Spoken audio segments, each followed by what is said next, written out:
नाज़रीन, आप देख रहे हैं गज़ाला व्लॉगर और मैं हूँ गज़ाला मुस्लिमा। नाज़रीन, आज घास काटने की हमारे बारी है और सब औरतें हमारे मदद के लिए आए हैं। देखो, और नाज़रीन, हमारे गाँव में किसी की काम लोग मदद के लिए आते हैं और देखो हमारे गाँव उधर से काट के नीचे से काट के वहाँ ऊपर जाते हैं और ख़त्म होते हैं।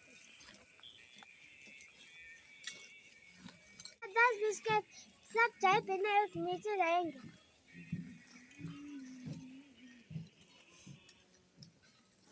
ये देखें नाज़रीन, 10-10 की चाय अभी तैयार होने वाला है। फिर सब औरतें यहाँ चाय पीने आएंगे, फिर हम सब मिल के चाय पियेंगे।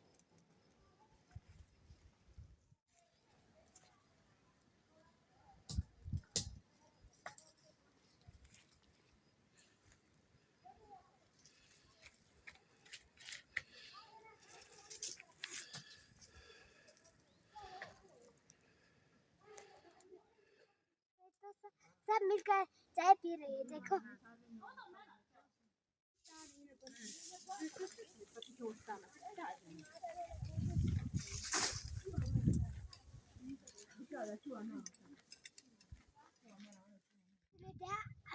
इस साल में फिर जुड़ा है।